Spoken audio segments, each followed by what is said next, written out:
ప్రపంచం అంతా మోసం చేసింది.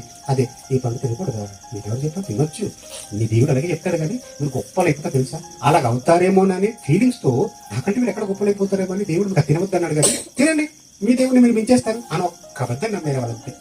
అబద్ధాన్ని సర్వనాశనం చేసింది చిన్న అబద్ధం.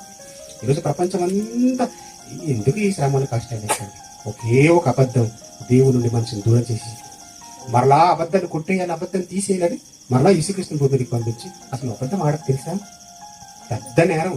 మానవ పతనానికి కారణమే అబద్ధం, మనిషి చావుకి ఈరోజు కారణమే అబద్ధం. అబద్ధం చాలా ప్రమాదం.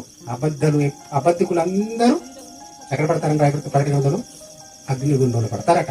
అబద్ధం చిన్నదే కదా బ్రదర్, వస్తాను బ్రదర్, 1 గంట అంటాడు, అబద్ధం అది, రాడు రేపు వస్తా అంటాడు చివరికి. మరి నీ మాట నమ్మి ఇంతవరకు వెయిట్ చేసాను రా, ముందే చెప్పొచ్చు కదా అంటారు. మరి ఎందుకు అబద్ధం ఆడాలి, ఏదో నిజం చెప్పేస్తే వాడు ఏదో వెళ్ళిపోతాడు కదా. ఈ అబద్ధాల వెనుక ఇడుగు ఈడున్నాడు దుష్టుడు. అందుకు అబద్ధాలు ఆడకండి. అబద్ధం చిన్నది అనుకుంటున్నాడు మీరు, ఫ్రెండే కదా అని అబద్ధం ఆడతాం, నాన్నే కదా అని అబద్ధం ఆడతాం, భార్య కదా అని అబద్ధం ఆడతాం. అబద్ధానికి లెక్క కట్టి ఒకవేళ మన తండ్రి దగ్గర చెప్పగలిగితే కోట్ల అబద్ధం చెప్పుకుంటాం, వాటన్నింటికి నిజాలు ఇప్పుడు చేస్తాం. అందుకే అబద్ధం చిన్నది అని జస్ట్ మీరు అబద్ధం ఆడారనుకో పాపానికి చాలా దగ్గరికి వెళ్ళిపోతారు, నరకానికి పడిపోయే అవకాశం కూడా ఉంటుంది. అబద్ధికులందరూ అగ్నిగుండంలో పడతారు.